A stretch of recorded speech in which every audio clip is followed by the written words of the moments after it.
그럼 시작하도록 하겠습니다. 오늘 제가 말씀드릴 내용은 자율주행 인지 시스템의 소프트웨어를 최적화하는 방법들에 대한 내용입니다. 예, 소개는 잘 해주셔서 제가 국민대학교에 지금 근무하고 있고 이런 학회에서 활동을 하고 있습니다. 그리고 저 연구실이 에이비스랩이라고 홈페이지가 있는데 더 궁금한 점 있으시거나 관련 연구 궁금하시면 좀 홈페이지에 찾아와 주시면 감사하겠습니다. 오늘 일단 제 개인적인 소개 말고 제 연구 내용에 대해서 좀 말씀을 드리면, 저는 기본적으로 그 주어진 응용 알고리즘을 어떤 주어진 하드웨어 플랫폼에 맞춰서 최적화하는 연구를 주로 하고 있습니다. 그러니까 엄밀히 말하면 어떤 오브젝트 디텍션 알고리즘이나 뭐 라이다 포인트 클라우드 알고리즘이나 그런 알고리즘을 개발하는 사람은 아니고요. 그 알고리즘을 주어진 하드웨어 위에서 잘 돌아가도록 최적화하는 연구를 하고 있습니다. 여기서 잘 돌아간다고 할 때 그 관점은 첫 번째로 제가 중요하게 생각하는 것은 지연 시간이고요. 그러니까 뭔가 센서 인풋이 들어오면서부터 아웃풋 액추에이션까지의 엔드 투 엔드 딜레이라든지 그런 시간에 대한 템포럴 옵티미제이션에 관심이 많이 있습니다. 그리고 두 번째로는 역시나 이제 안전성인데요. 뭔가 시스템이 페일하거나 소프트웨어에 문제가 생기거나 여러 가지 시나리오에 대해서 어떻게 이 시스템을 더 안전하게 만들 것인가? 라는 게 두 번째 관심사입니다. 거기에 더해서 최근에는 메모리 요구량 관련된 최적화도 연구를 많이 하고 있고요. 그 다음에 에너지 소비량 관련된 부분도 많이 관심을 가지고 있습니다. 그래서 이 네 가지를 한번 통틀어서 얘기를 해보면은 흔히 말하는 비기능 요구사항이라고 할 수가 있습니다. 그러니까 펑셔널한 요구사항은 알고리즘을 개발하시는 분들이 이제 많이 만들겠지만 저는 그 알고리즘을 비기능 요구사항을 만족시키는데 중점을 두고 있습니다. 그래서 오늘의 주요 타겟 응용은 객체 검출을 하기 위한 딥 뉴럴 네트워크를 오늘 타겟으로 삼을 거고요. 그 다음에 하드웨어 플랫폼으로는 인테그레이티드 GPU 플랫폼, 그 오른쪽에 보시는 것과 같은 욜로 오브젝트 디텍터, 그 다음에 다크넷 DNN 프레임워크, 그 다음에 맨 오른쪽에 있는 엔비디아의 제슨 플랫폼, 뭐 이런 것들을 제가 기본적인 타겟 플랫폼으로 삼고 예, 오늘 발표를 진행하도록 하겠습니다. 예, 저는 최근에 이제 자동차 응용들을 주로 많이 하고 있는데, 그중에 대표적으로 최근에 하고 있는 연구가 트럭 플랫투닝입니다. 현대차랑 속도 운송사 같이 플랫투닝을 하고 있고요. 리드 프레임 시스템에서 어떤 트럭 좌파에 대한 렌즈 디텍션, 드라이버 브 디텍션 이런 것들을 딥러닝 기반으로 하는 연구들을 주로 하고 있습니다. 그 외에도 제어에 대한 연구라든지 그런 것들을 하고 있는데 자세한 부분들은 여기서 넘어가도록 하겠습니다. 예, 그러면 본격적으로 오늘 발표 내용은 크게 네 개로 구성되어 있는데요. 첫 번째는 자율주행 컴퓨팅 플랫폼의 발전에 대해서 좀 소개를 드리고, 그다음에 최근에 각광받고 있는 가속기 기반의 컴퓨팅 시스템의 하드웨어 소프트웨어 아키텍처에 대해서 좀 설명을 드리도록 하겠습니다. 그리고 두 가지 논문을 소개를 드릴 건데, 첫 번째는 2020년에 제가 발표한 논문이고요. 이 논문은 지연 시간을 최적화하는 데 중점을 두고 있습니다. 두 번째 논문은 2021년에 발표된 논문인데, 이거는 메모리 요구사항을 최적화하는 데 중점을 두고 있습니다. 그럼 먼저 자율주행 컴퓨팅 플랫폼 발전에 대해서 좀 개괄적인 내용을 말씀을 먼저 드리겠습니다. 예, 자동차 차량용 컴퓨팅 플랫폼은 크게 보면 컨트롤 관련된 플랫폼과 인포테인먼트, 그다음에 인텔리전스로 구분해 볼 수 있습니다.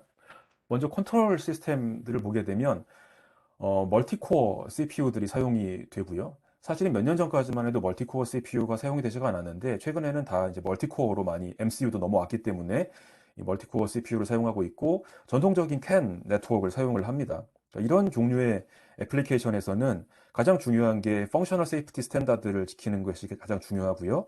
그 다음에 리얼타임 OS 기반의 클래식 오토사를 어떻게 잘 활용할 것이냐라고 하는 게 중요한 관심사입니다.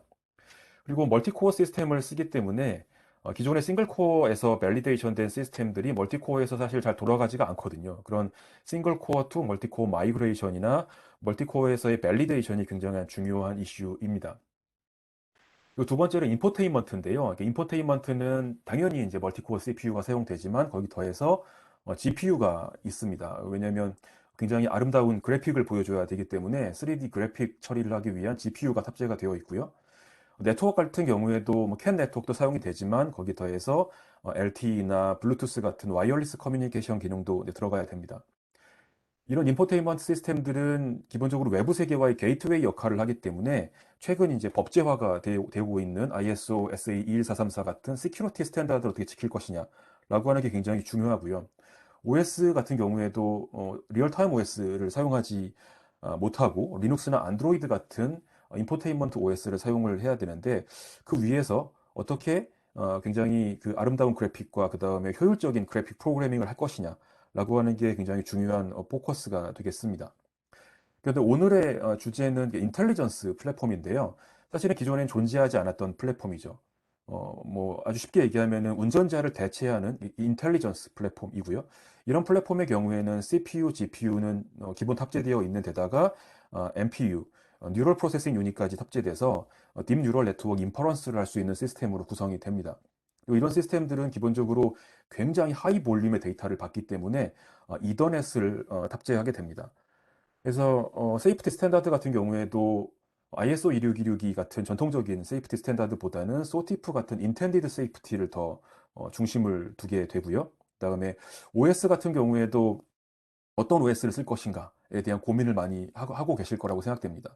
리눅스를 사용해야 되는지, 뭐 어답티브 오토사를 채용을 해야 되는지, 뭐 이런 부분들이 굉장히 많은 좀 퀘스천이 남아 있는 상태고요. 뭐 테슬라 같은 경우에는 리눅스를 사용하고 있지만 대부분의 양산 OEM들은 어답티브 오토사를 이제 준비하고 계시죠. 근데 어떤 게 더 맞는 어프로치인가라고 하는 거는 좀 시간이 걸리겠지만 이제 밝혀질 것 같습니다. 그래서 이 인텔리전스 플랫폼에서는 가장 중요한 게 efficient DNN inference입니다.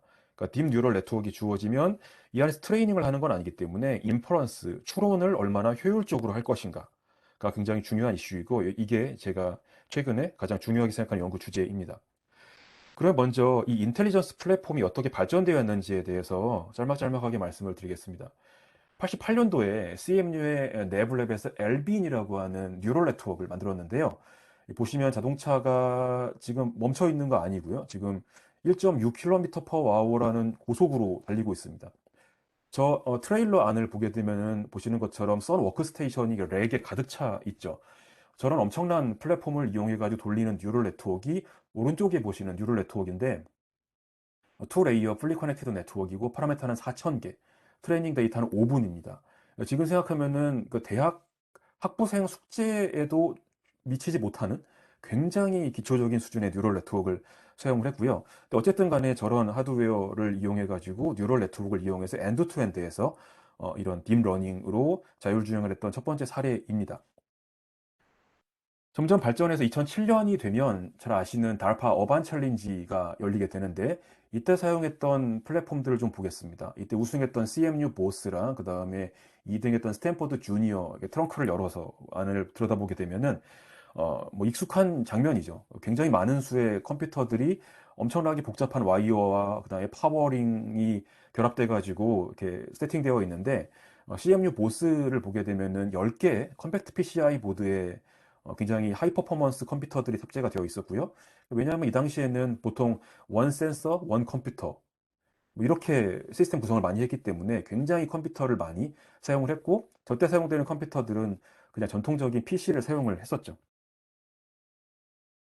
2015년 정도 오게 되면은 이제 ADAS 애플리케이션, 흔히 말하는 이제 반자율 주행 기능들이 양산이 되게 되는데 이때 사용되던 방식은 테슬라 오토파일럿 이슈에서 사용했던 방식이 뭐 지금도 많이 사용이 되고 있죠. 보시는 것처럼 오른쪽에 그림에 보시는 것처럼 모빌아이에 IQ3 비전 프로세서가 들어가고요. 그 다음에 제어를 하기 위한 프리스케일 세이프티 프로세서가 들어가고 뭐 저런 컨비네이션이 가장 일반적입니다.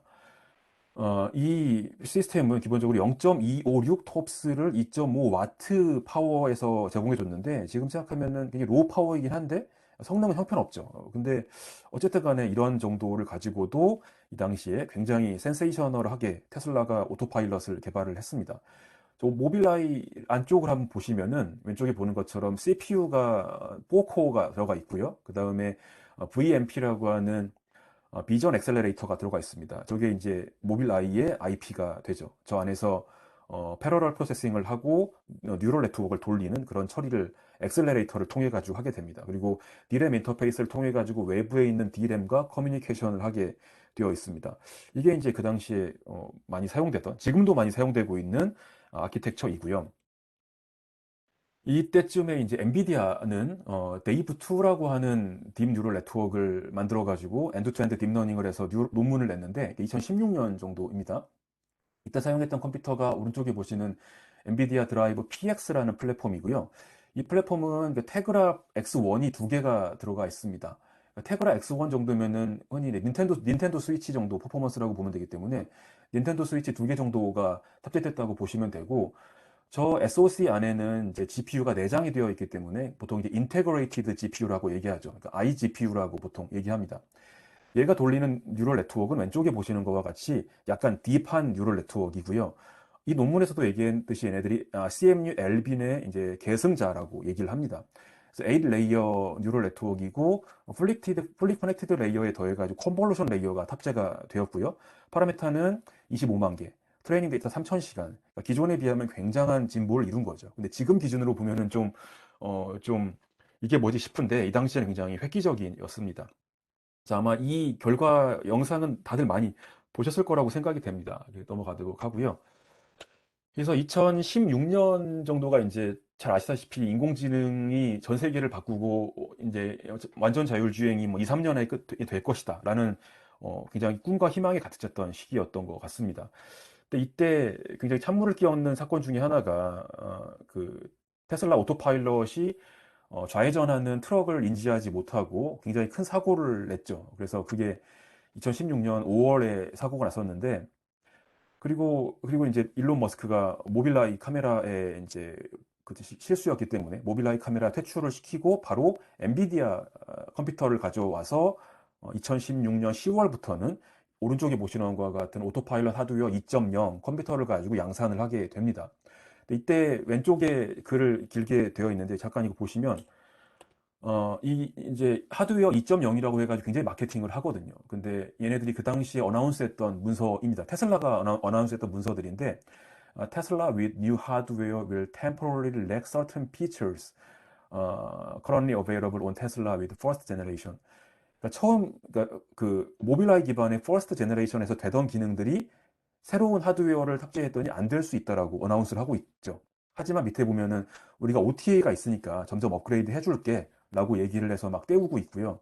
그 당시에 굉장히 혹평이었죠. 당연히 이제 모빌라이 같이 완성되어 있는 제품을 쓰는 게 아니라 자체 개발한 플랫폼으로 급하게 넘어가다 보니까 완성도가 형편없었고 굉장히 욕을 많이 먹습니다. 그 당시 언론 홍보도, 언론제라도 보게 되면은 굉장히 안 좋았고요. 그러니까 테슬라 주가도 굉장히 안 좋았고 여러 가지 위기였죠. 근데 오른쪽에 있는 이 컴퓨터 잠깐 보시면은 40W의 12톱스를 제공해주는 컴퓨터인데요. 테그라 X2가 하나가 들어가 있고, 이게 이제 SoC입니다. 저 안에 이제 CPU가 들어가 있고, 인테그레이티드 GPU가 들어가 있죠. 근데 그거 가지고 퍼포먼스가 모자르기 때문에 거기 더해가지고 디스크릿 GPU가 들어갑니다. DGPU라고 얘기하죠. 외부에 빠져있는 GPU죠. 여기 왼쪽에 보이는 하얀 칩이 이제 GPU라고 보시면 됩니다. 쟤는 독자적인 데디케이티드 GPU 메모리를 가지고 있기 때문에 저 안에 연산을 굉장히 빨리 할 수 있는 하이 퍼포먼스 GPU고요. 이런 식으로 진행을 하다가 역시나 이제 그 OTA를 통해 가지고 계속 자기네 소프트웨어 업데이트를 해주면서 왼쪽에 보시는 것처럼 이게 2018년 정도에 테슬라의 하드웨어에서 하고 있는 뉴럴 네트워크 인프런스를 리버스 엔지니어링한 영상인데, 예, 뭐 굉장히 잘 되고 있습니다. 이때까지는 2D 오브젝트 디텍션하고 뭐 드라이버블 에리어나 레인 디텍션 정도 하고 있는데 뭐 잘 하죠. 이때 얘네들이 이제 2017년에 2.5라고 하드웨어를 업그레이드 하는데 GPU는 그대로 두고요. SoC, 그러니까 CPU를 하나를 더 늘립니다. CPU가 두 개, GPU가 하나가 들어가는 컴퓨터로 이제 업그레이드가 되었고, 이게 리던던시를 위함이죠. 두 개의 컨트롤을 담당하는 CPU가 두 개가 들어가서 뭔가 문제가 생겼을 때 리던던시를 보장하기 위해서 이런 식으로 하드웨어 아키텍처가 변화가 되고요. 이때 이제 엔비디아는 또 더 업그레이드를 하기 위해서 이제 퍼포먼스를 막 늘리려는 그런 생각에 엄청나게 퍼포먼스를 올린 버전을 출시합니다. 320톱스라는 엄청난 하드웨어를 퍼포먼스 만들어내는데 문제는 뭐냐면 파워가 500W로 급격하게 늘죠. 왜냐하면 굉장히 하이 퍼포먼스 DGPU를 쓰는데 이 DGPU가 너무 파워를 많이 먹는 한계가 있었습니다. 보시는 것처럼 테그라 SoC에다가 인테그레이트 DGPU도 들어가 있고 그 다음에 튜링 아키텍처에 DGPU가 두 개 들어가 있는데 굉장히 파워를 많이 먹었고요. 이게 이제 아마도 많이 연구기관들에서 회사나 연구기관에서 많이 이거 사다가 자율주행 시스템 구축하는데 사용하셨을 겁니다. 근데 사용해 보신 분들은 알겠지만 파워를 너무 많이 먹어가지고 실제로 차에다 탑재해가지고 원활하게 돌리는데 굉장히 어려움이 많았고요. 그래서 예, 현실적으로 사용하기 굉장히 힘든 컴퓨터죠. 성능은 매우 좋으나 예, 뭐 그런 컴퓨터입니다. 그래서 제가 볼 때는 굉장히 실패를 했던 사례인 것 같고요. 그래서 테슬라에서는 이제 articles lately saying Tesla is behind in full self. 예, 2020년에 풀 셀프 드라이빙 컴퓨터를 만들죠. 오른쪽에 보시는 것과 같이 2020년에 출시를 했고, 뭐 출시를 했다기보다 자기네들이 이제 양산을 했고, 147 톱스니까 성능은 앞에 있는 엔비디아 플랫폼보다 떨어지지만 파워 컨섬션이 72W로 굉장히 준수합니다. 그래서 로우 파워로 이런 준수한 성능을 내면서 굉장히 좋은 성능을 만들어내고 왼쪽에 보는 것처럼 지금 FSD가 진짜 풀 셀프 드라이빙은 아니지만 ADAS 애플리케이션 중에서는 최고 성능을 내고 있다고 사람들이 다 평가를 하고 있습니다.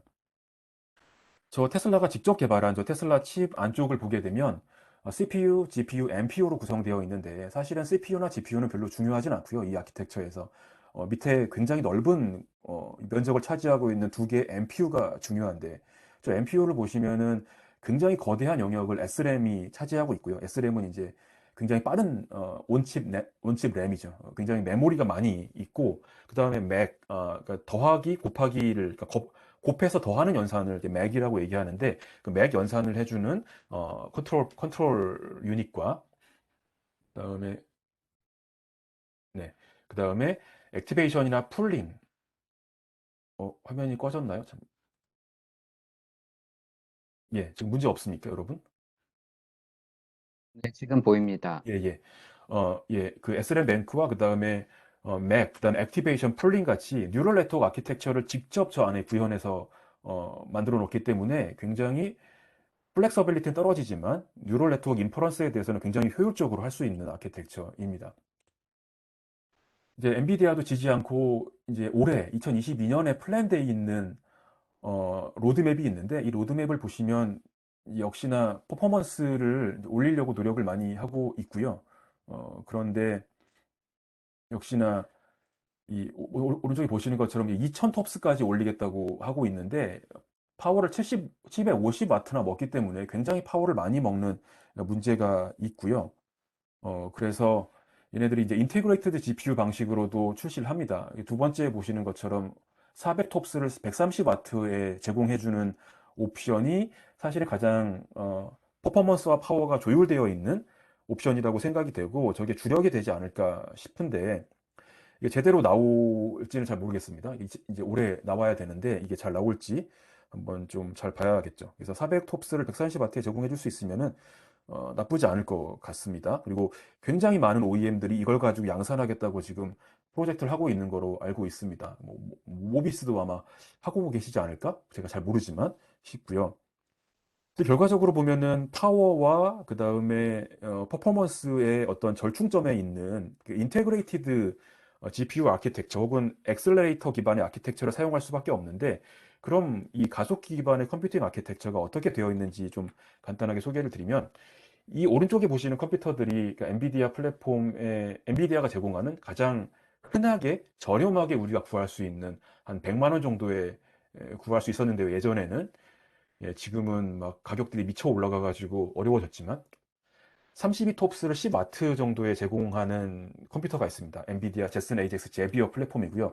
저희가 이제 연구 플랫폼으로 잘 사용하고 있는 플랫폼인데 놀랍게도 2022년에 저거의 차기 버전이 제슨 AJX 오라이온이 나오는데 제가 50와트에 200 톱스를 제공해 준다고 합니다.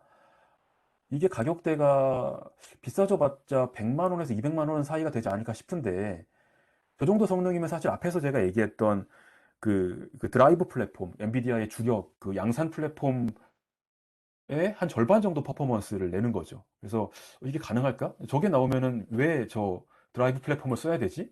이거 가지고 그냥 자율주행차 양산할 수 있겠는데? 라는 생각도 좀 해봤습니다. 하지만 이제 세이프티 관련된 피처나 이런 것들은 좀 차이가 나겠지만 어쨌든 이런 플랫폼이 나오면 굉장히 저로서는 연구에 굉장히 도움이 될 것 같고요. 어쨌든 저런 플랫폼들이 가장 흔하게 접근할 수 있는 플랫폼이고 그 내부 구조가 이렇게 생겼습니다. 왼쪽에 보시는 것처럼. 그래서 여기가 이게 SoC고요. SoC 그 시스템 온칩이 저렇게 되어 있고 그 안에 일단 CPU가 있습니다. 그 다음에 인테그레이티드 GPU 기반의 엑셀러레이터, 가속기가 있습니다. 그 다음에 기타, 또 가속기가 하나만 있는 게 아니라 딥러닝만 전용으로 가속해주는 가속기도 탑재가 되어 있습니다. 그리고 쉐어드 버스가 있고요. 그 다음에 익스터널 쉐어드 D램이 있습니다. 그래서 CPU, 그 다음에 GPU, 뭐 NPU, 엑셀러레이터들이 다 왼쪽에 있는 저 D램을 공유해서 사용을 하는 구조가 일반적인 쉐어드 메모리 기반의 엑셀러레이터 아키텍처고요. 그러니까 이렇게 해야지 지금 우리가 필요로 하는 퍼포먼스 앤드 파워를 만족시킬 수가 있는 거죠. 이게 이제 비단 엔비디아 플랫폼뿐만이 아니라 뭐 테슬라의 엑셀러레이터 아키텍처도 뭐 마찬가지입니다. 다 똑같은 아키텍처를 가지고 있고 애플의 M1 CPU 같은 경우에도 마찬가지 똑같은 아키텍처를 가지고 있습니다.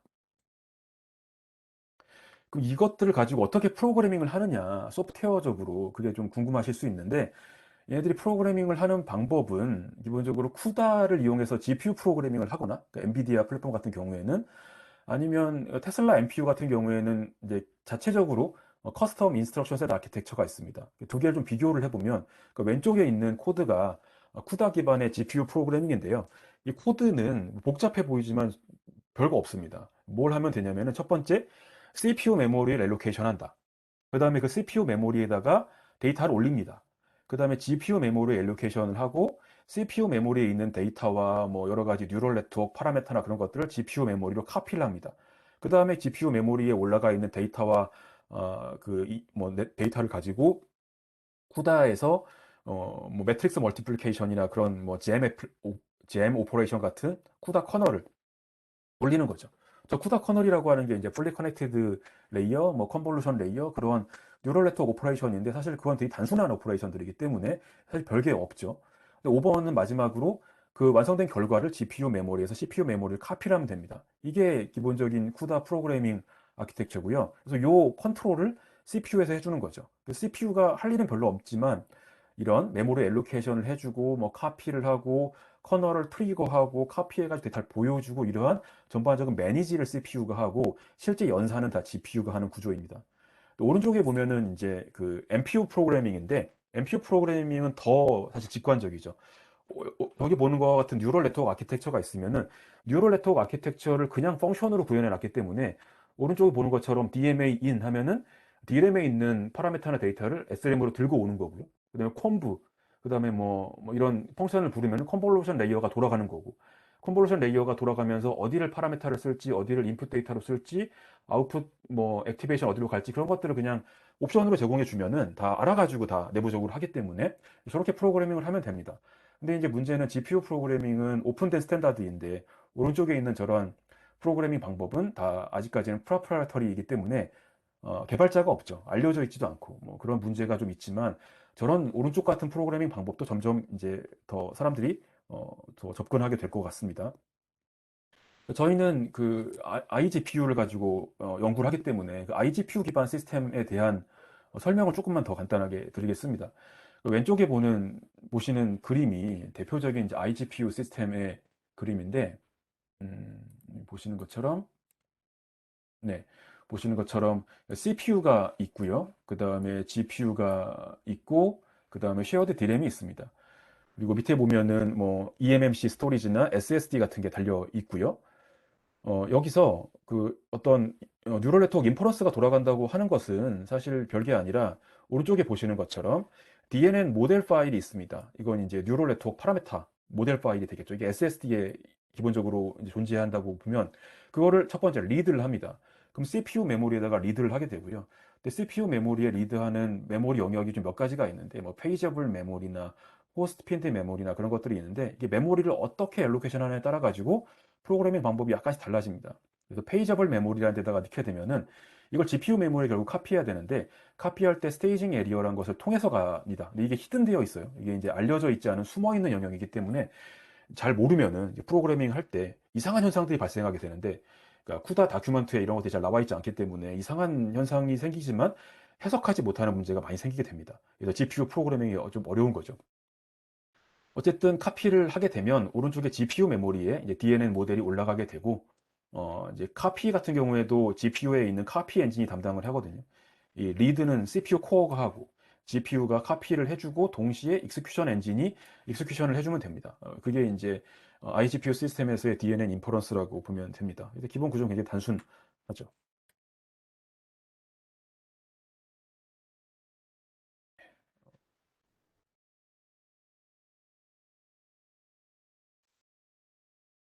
잠시만요. 네, 네.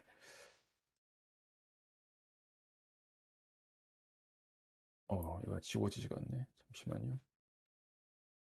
다시 좀,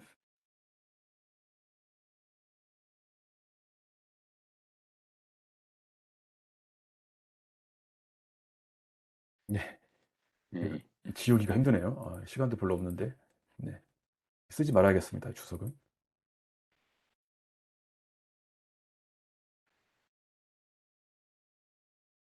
네. 아이고. 네. 그러면, 근데 요즘에는 이 GPU 프로그래밍이 좀 발전을 해서 카피가 필요 없는 유니파이드 메모리라는 게 또 만들어지고 있습니다.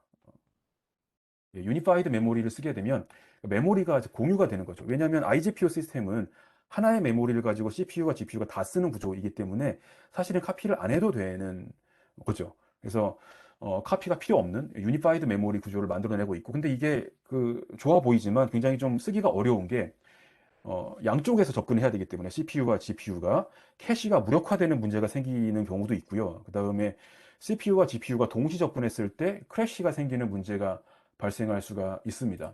그래서 이런 경우에는 굉장히 프로그래밍을 고도화된 동기화 프로그래밍 기술이 필요합니다. 그래서 프로그래밍을 대충 하게 되면 굉장히 불안정하거나 성능이 오히려 안 좋은 프로그램이 만들어질 수가 있는 거죠. 그래서 저 부분들이 굉장히 중요한 그 최적화의 그 기술이 필요한 부분입니다. 네. 그러면 제가 첫 번째, 두 번째까지 진행을 했고요. 시간을 예, 한 지금 한 30분 쪽, 20, 예, 썼는데 좀 빨리 진행해야겠네요. 예, 그럼 제가 이 두 가지 제가 백그라운드 설명드린 거를 바탕으로 해가지고 제가 최근에 연구한 두 가지 논문의 서머리를 좀 말씀드리겠습니다. 예, 첫 번째 논문은 알토드라는 논문인데 이건 2020년에 RTSS에 발표를 했고, 예, 뭐 인터내셔널 콜래보레이션인데 1저자로는 저희 학생이 작업을 했습니다. 그래서 이 논문은 기본적으로 엔드-투-엔드 딜레이를 미니마이즈 하는 게 목적이고요. 그 오브젝트 디텍션 시스템에서 엔드-투-엔드 딜레이 미니마이즈 하는 게 목적입니다. 그 오브젝트 디텍션 시스템은 이제 액큐러시도 굉장히 중요하지만 엔드-투-엔드 딜레이, 타임리하게 오브젝트 디텍션 하는 것도 굉장히 중요합니다.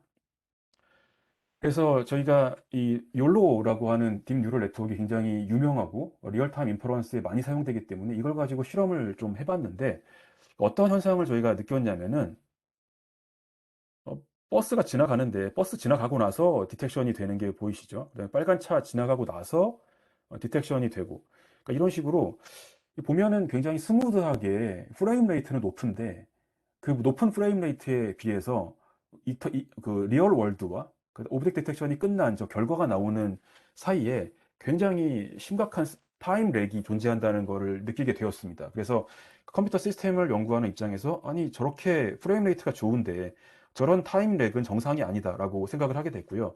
그래서 어떤 문제가 있는지를 좀 뒤져보기 시작했습니다. 그래서 저희 연구의 골은 크게 이제 그 두 가지 실시간 퍼포먼스를 저희가 고려했는데 첫 번째는 오브젝트 디텍션 사이클 타임이라고 하는 거를 염두에 뒀고요. 이거는 디텍션 리절트가 계속 나오는데 그게 얼마나 자주 나오냐라고 하는 오브젝트 디텍션의 프리퀀시를 오브젝트 디텍션 사이클 타임이라고 합니다. 사이클 타임에 이제 인버스를 하게 되면 프레임 레이트, 프레임 퍼 세컨드가 되는 거죠. 저거는 굉장히 좋다는 게 지금 대부분이 알려져 있는 사실이고요. 근데 엔드 투 엔드 딜레이는 좀 다른 메트릭인데 저건 뭐냐면 외부 세계에 물체가 등장하고 그 물체의 등장이 렌즈에 찍혀서 케이블을 타고 들어와서 컴퓨터 내부에서 그게 처리가 되고 뉴럴 네트워크를 돌고 그다음에 결과적으로 출력이 될 때까지의 리얼 월드로부터 최종적인 결과가 나올 때까지의 시간을 엔드 투 엔드 딜레이라고 저희가 정의를 했습니다.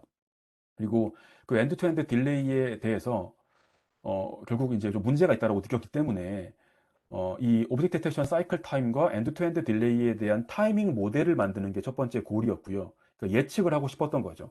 이 시스템에서 오브젝트 디텍션 사이클 타임은 왜 저렇게 나오는가? 엔드 투 엔드 딜레이는 왜 저렇게 나오는가라고 하는 거를 완벽하게 이해를 해서 그거를 포뮬레이션을 할 수 있어야겠다라고 하는 게 첫 번째 목적이었고요.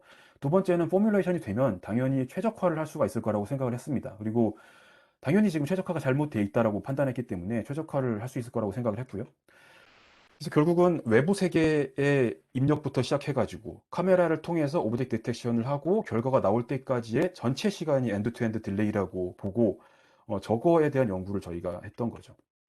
그러니까 우리의 솔루션 어프로치는 기존의 어프로치들은 보통 어떻게 했냐면 그러니까 그 인퍼런스 딜레이를 줄이고자 했죠. 그래서 딥 뉴럴 네트워크를 경량화를 하거나 뭐 퀀타이제이션이나 뭐 프루닝을 하거나 아니면은 저런 스키지넷이나 모바일 넷처럼 전통적인 뉴럴 네트워크를 경량화하는 방법을 많이 사용을 했고요. 그다음에 하드웨어 엑셀러레이터를 이용해 가지고 아예 엑셀러레이션을 해주는 방법, 하드웨어적으로 뭐 저런 방법들을 많이 사용했는데 사실은 저거는 저희가 이제 관심 두는 방법은 아니고 저희는 시스템 전체를 홀리스틱하게 보겠다라는 게 저희 어프로치였습니다. 그래서 모든 딜레이 컴포넌트, 오브젝트 디텍션을 하는 모든 딜레이 컴포넌트를 전부 다 분석을 해서 거기에 대한 분석을 다 하겠다는 거였고요.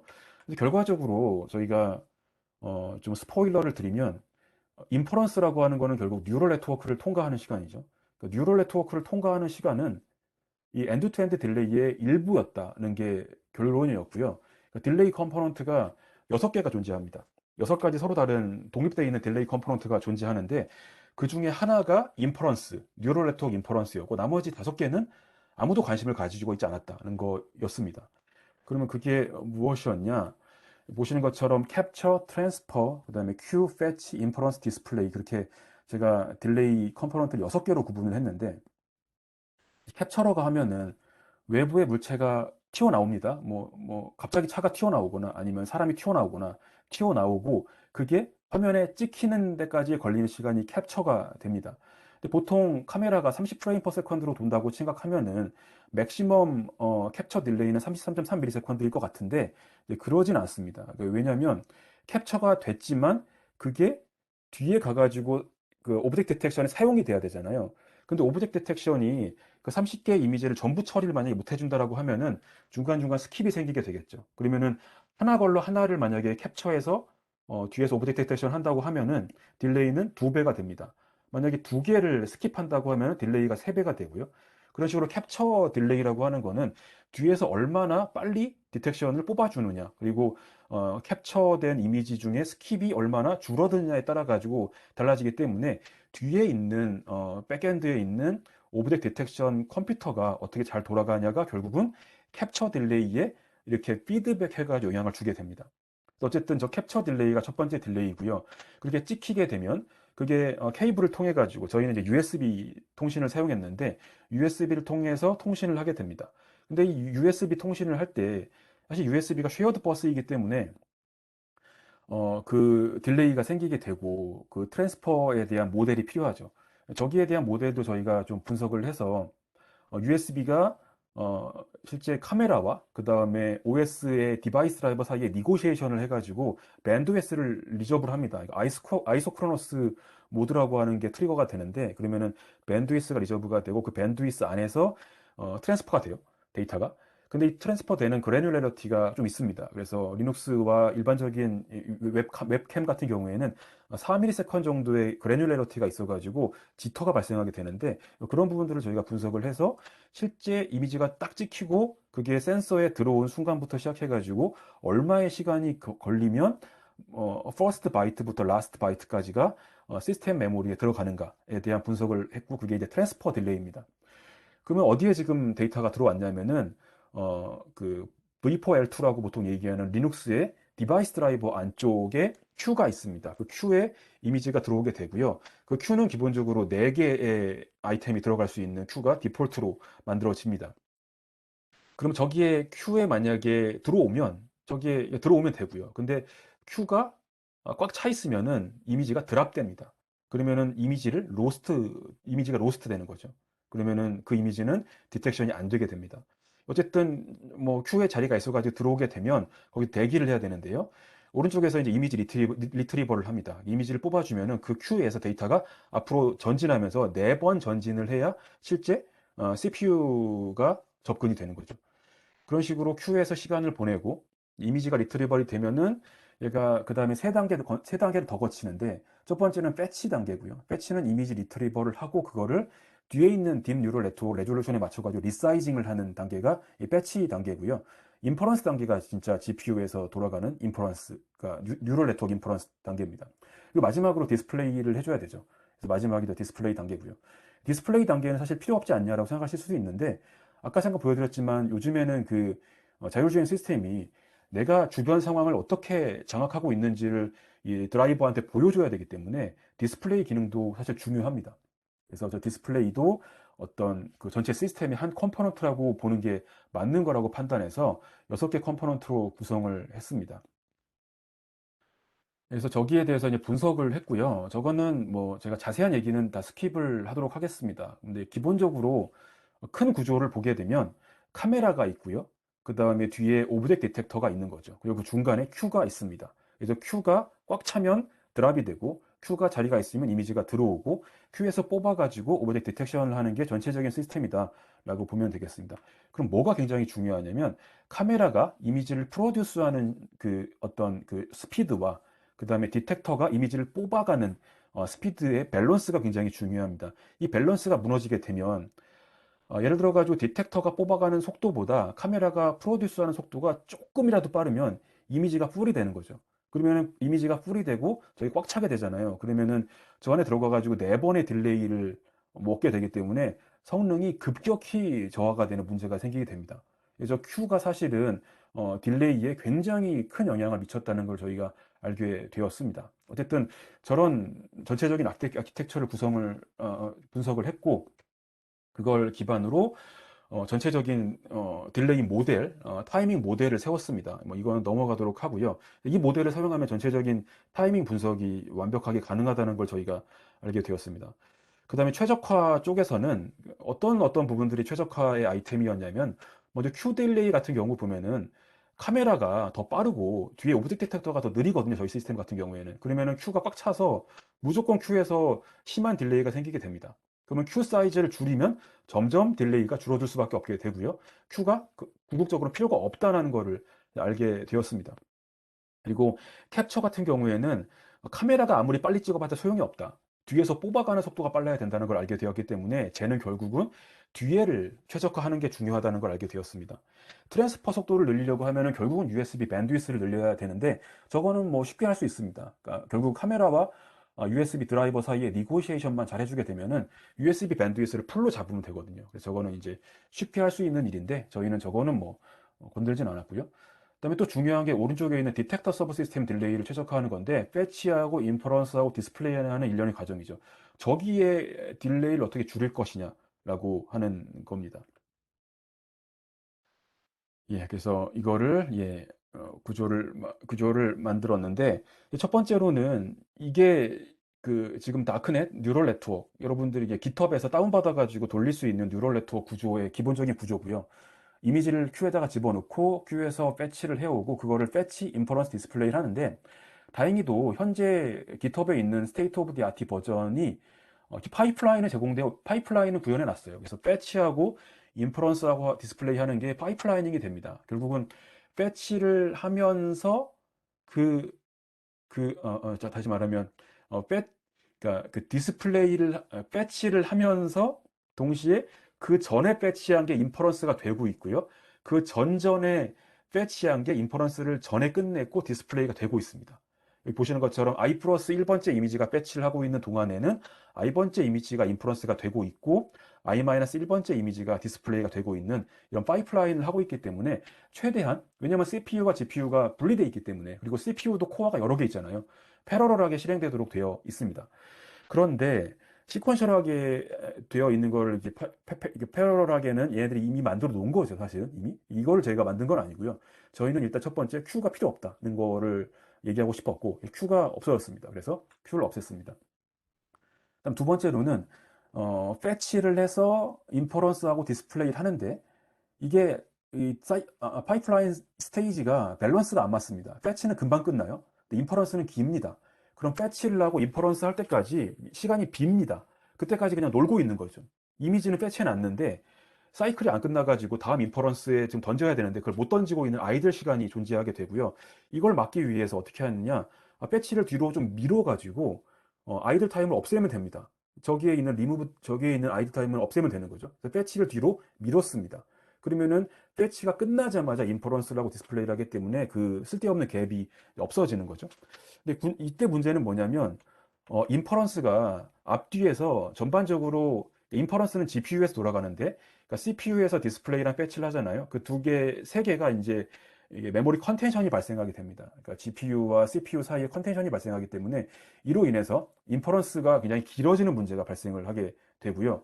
이거를 이제 막기 위해서 인퍼런스를 실행할 때는 패치랑 디스플레이를 잠깐 블락시키는 그런 좀 인퍼런스 아이솔레이션을 시켰습니다. 이게 이제 컨텐션 프리 파이프라인이라는 저희가 이름 붙였는데, 그렇게 따질 때 굉장히 인퍼런스가 빨라진다는 걸 알게 되었고요. 그러니까 CPU와 GPU가 동시에 돌아가면은 굉장히 GPU가 피해를 많이 본다라고 하는 겁니다. 이런 거를 개발을 모델과 최적화 기술을 만들어서 이제 구현을 했고요. 빨리 넘어가겠습니다. 그래서 어널리시스 메소드가 잘 동작한다는 거를 증명을 했고요. 그래서 타이밍을 저희가 예측할 수 있게 된 거죠. 그다음에 최종적으로 최적화 결과는 에버리지 딜레이는 73에서 76%, 그 다음에 99%, 워스트 케이스 딜레이는 60에서 69% 딜레이를 절약을 할 수 있었고요. 사이클 타임이 조금 증가하는 문제가 있는데 이거는 뭐 대동 크게 크지 않습니다. 디텍션 애큐러시는 당연히 아무 문제가 없고요. 그 다음에 파워도 크게 증가하지 않습니다. 이런 식으로 엔드 투 엔드 딜레이를 최적화하기 위한 연구를 진행을 했습니다. 그 결과 보시는 것처럼 리얼타임으로 디텍트를 하는 걸 보실 수가 있죠. 기존에는 딜레이가 있는데, 예, 뭐 이런 연구를 진행했고요. 그래서 이 소스 코드는 저희가 이제 그 깃허브에 오픈되어 있기 때문에 필요하시면은 다운받아가지고 실험을 하실 수가 있습니다. 시간이 5분 정도밖에 안 남았는데요. 그 뒤에 연구는 아주 간략하게 설명을 드리겠습니다. 이 두 번째 논문은 메모리 최적화입니다. 그래서 메모리를 또 많이 사용하게 되는데, 뉴럴 네트워크 인퍼런스 할 때 그걸 어떻게 줄일 것이냐에 대한 연구였고, 이거는 작년에 페이스북에서 주최한 멀티모델 DNN 워크샵이라고, DNN을 여러 개를 동시에 돌리는 컨커런트하게 그런 시스템이 많잖아요. 레인 디텍션, 오브젝트 디텍션을 같이 돌리는 거죠, 한 컴퓨터에서. 그러려면은 그 모델 파라미터를 전부 다 메모리에 올려야 되기 때문에 메모리가 계속 증가하게 됩니다. 그래서 뉴럴 네트워크가 많아지면 많아질수록 메모리가 너무 많이 쓰이고, 그 다음에 뉴럴 네트워크 자체 하나하나도 메모리가 굉장히 모델 사이즈가 커지기 때문에 메모리를 많이 먹는 문제가 발생합니다. 그 문제를 해결하기 위해서 저희가 좀 연구를 했고요. 그래서 결과적으로는 메모리 사이즈가 DNN의 개수나 DNN의 얼마나 큰 DNN을 실행할 수 있느냐를 제한하게 되고, 그 DNN을 줄일 수 없나? 그러니까 DNN 메모리를 줄일 수 없나? 라고 하는 퀘스천을 저희가 가지게 되었습니다. 그래서 챌린지는 뭐냐면, 뉴럴 네트워크가 돌아가는데 그 기본적인 지금 대부분의 뉴럴 네트워크 인퍼런스 구조는 모델을 다 메모리에, GPU 메모리에 올려놓고 시작을 하는 거죠. 보시는 것처럼 200메가짜리 모델과 500메가짜리 모델, 300메가짜리 모델이 있으면 전부 다 메모리에 올리게 되면 1GB가 메모리를 차지하게 되겠습니다. 그리고 나서 이제 인퍼런스를 하기 때문에 메모리를 많이 차지하는 문제가 있는 거죠. 저희 솔루션 어프로치는 그러지 말고 이 레이어들 중에서 가장 큰 레이어가 얼마인지 봤더니 25메가바이트입니다. 그러면은 25메가짜리 버퍼만 놓는 거죠, 메모리에다가. 그 다음 어떻게 하느냐? 요즘의 SSD는 굉장히 빠르죠. 요즘에 NVMe SSD는 기본적으로 7GB를 1초에 로딩할 수가 있습니다. 그러면은 저희가 상상을 한 게, 뉴럴 네트워크가 달리면서 모델 파라미터를 레이어별로 로딩하면 안 되나? 라고 하는 상상을 하게 되었고요. 그게 가능하다는 걸 결국 알게 됐습니다. 그래서 뉴럴 네트워크가 포워드 프로퍼게이션을 달려가면서 모델을 로딩을 합니다. 밑에서. 그러면서 달려가는 거죠. 그럼 어떤 장점이 있냐면 25MB 메모리만 있으면은 뉴럴 네트워크를 돌릴 수가 있습니다. 그리고 뉴럴 네트워크가 100개가 되더라도 한 시점에는 하나의 뉴럴 네트워크만 돌아가기 때문에 25MB 메모리 이상 사용을 할 필요가 없는 장점이 있는 거죠. 그래서 이게 디맨드 레이어링, 그러니까 보통 이제 OS에 디맨드 페이징이라는 용어가 있는데, 디맨드, 온 디맨드로 레이어를 로딩한다고 해가지고 디맨드 레이어링이라고 저희가 이름을 붙였습니다. 이게 구조는 사실 되게 단순한데요. 뉴럴 네트워크 인퍼런스라고 하는 게 사실은 뭐 복잡해 보이지만 내부 구조를 보게 되면 되게 단순한데, i번째 레이어에 대해서 read, i번째 레이어에 대한 copy, i번째 레이어에 대한 execute, 이 i들의 집합으로 그냥 보시면 됩니다. 그래서 기본적인 구조는 R1, C1, R2, C2 이거를 쭉 이니셜라이제이션 과정에서 하고 그 다음에 인퍼런스에서는 익스큐션만 쭉 하는 구조가 기본적인 DN 인퍼런스 구조인 거죠. 그래서 이니셜라이제이션 페이즈에서 기본적인 구조에서는 이니셜라이제이션 페이즈에서 R1, C1을 하고요. 그 다음에 R2, C2를 하고 R3, C3를 합니다. 그러면은 디스크에 있는 P1, P2, P3 파라미터가 3개가 있는데 레이어가 3개라고 보면은 그것들을 전부 다 CPU 메모리에 올린 다음에 그걸 전부 다 다시 GPU 메모리에 카피합니다. 그러면은 CPU 메모리가 파라미터 사이즈의 썸이 되고요. GPU 메모리도 파라미터 사이즈의 썸이 되는 거죠. 그러면은 그 큰 메모리를 만들 수밖에 없습니다. 그리고 나서 이제 인퍼런스 시간에는 E1이 돌아가고 E2가 돌아가고 E3가 돌아가고 각각의 레이어별로 인퍼런스를 하는데 여기에 이미 로딩되어 있는 파라미터들을 접근하면서 인퍼런스가 돌아가게 됩니다. 근데 이거를 가장 기본적인 형태의 디맨드 레이어링을 저희가 시도해 봤는데 이건 싱크로너스 아키텍처고요. 이 싱크로너스 아키텍처는 어떻게 하느냐? R1, C1, E1 이렇게 파라미터를 읽고 카피하고 익스큐트하고를 순서대로 하는 거죠. R1, C1, E1, R2, C2, E2 이런 식으로 그냥 싱크로너스하게 아주 차근차근 진행하는 방법입니다. 이 경우에는 그러니까 메모리 사용량이 지금 P1, P2, P3 파라미터 사이즈 중에 맥스가 P2거든요. P2가 가장 크다고 지금 가정하고 있는데 맥스로 줄어들게 됩니다. 그러면은 뭐 여기 보시는 것처럼 저 정도 메모리 사이즈를 잡으면 되고 거기에 P1, P2 거기에다가 이제 P1을 이제 로딩을 하고 익스큐션을 하면 되고요. 그다음에 P2를 로딩을 하고 익스큐션을 하면 되고 다시 그 자리에다가 P3를 로딩을 하고 익스큐션 하면 됩니다. 그런 식으로 메모리 버퍼를 리유즈하면 되기 때문에 메모리가 이 정도 메모리면은 충분하게 커널을 실행시키는데 아무 문제가 없습니다. 근데 이제 근데 이 경우에는 여기에 이제 싱크가 들어가게 되죠. 이 싱크가 들어가는 건 뭐냐면 리드 카피 익스큐트, 리드 카피 익스큐트 하면서 사실은 굉장히 중간에 이게 그 딜레이가 생기게 됩니다. 쉽게 말하면 왜냐하면 익스큐션만 했는데 여기는 리드랑 카피가 다 들어가잖아요. 그러니까 리드와 카피가 온전하게 딜레이 오버헤드가 됩니다.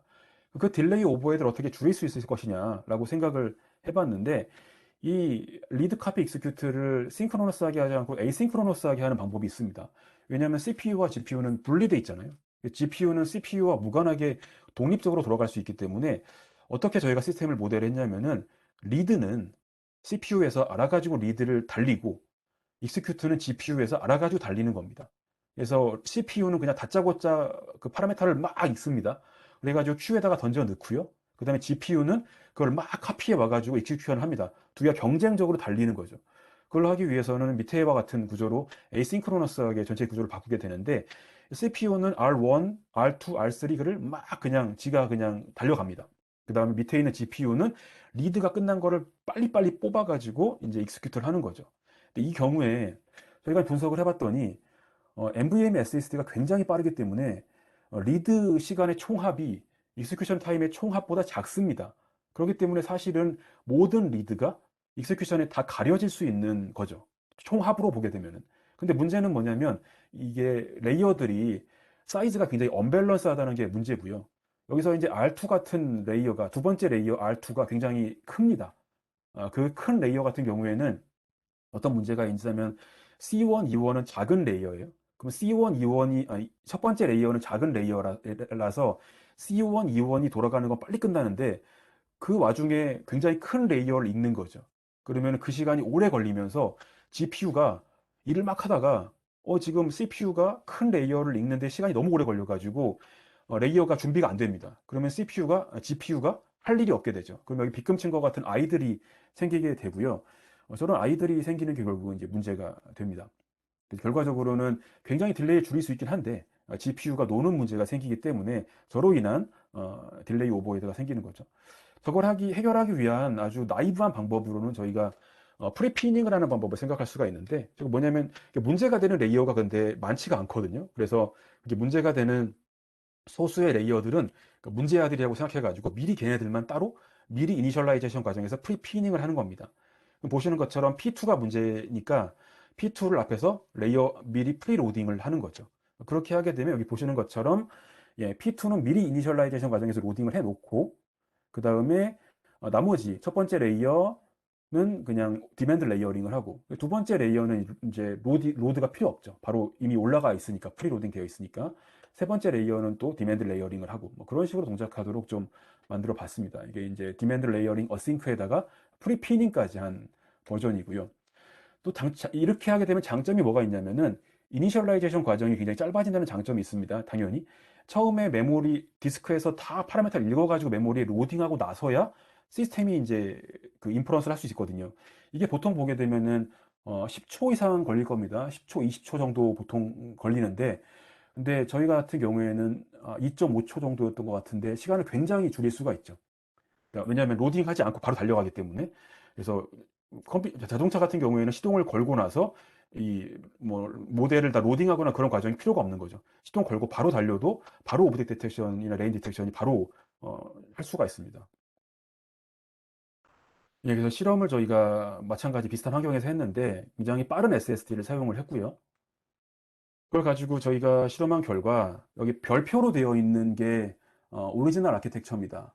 245MB의 모델 파라미터를 프리 로딩을 하고요.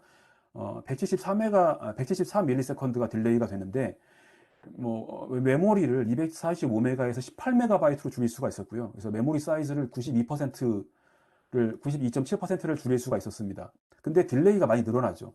174에서 294로 늘어나죠. 왜냐하면 이게 이제 싱크로너스 모델이기 때문인데 이 오버헤드가 온전하게 리드와 카피를 전부 다 인퍼런스 시간에다가 하면서 풀리 오버로 그 딜레이를 전부 다 두드려 맞았을 때의 딜레이가 294입니다.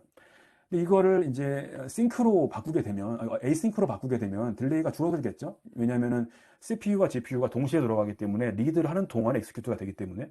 그래서 딜레이가 많이 줄어들어 가지고 230까지 늘어나는데 이것도 사실 좀 많죠. 그러니까 174에서 230이면은 한 45ms가 늘어났기 때문에.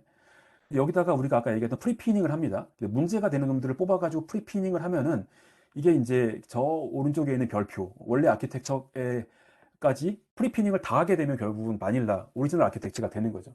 프리피닝을 하나씩 해보게 되면은 그 사이에 이게 트레이드 오프 관계가 있습니다.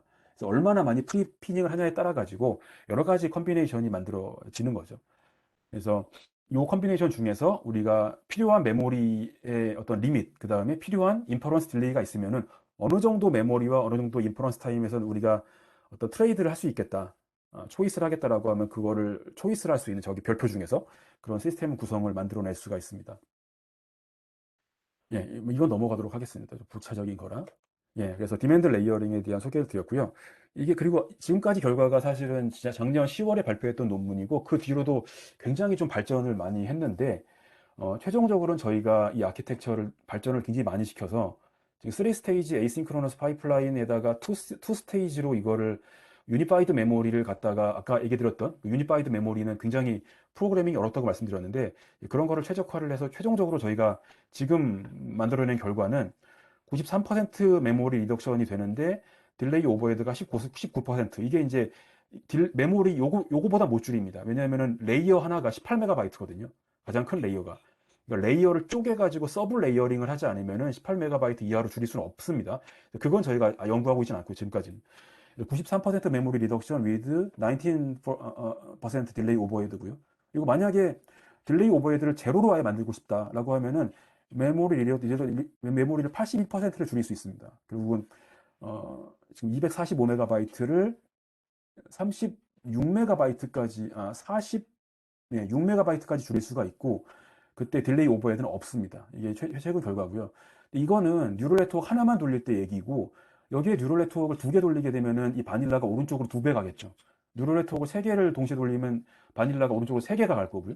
3배 갈 거고요. 그런 식으로 멀티 DNN을 사용하게 되면은 뉴럴 네트워크가 차지하는 메모리 사용량이 오른쪽으로 곱하기 n으로 증가하게 될 건데, 저희가 메모리를 줄일 수 있는 거는 어차피 레이어 단위로 하기 때문에 뉴럴 네트워크를 여러 개를 동시에 컨커런트하게 돌린다 하더라도 저희는 메모리를 46메가바이트로 일정하게 유지할 수가 있습니다. 저건 이제 픽스되어 있는 거죠.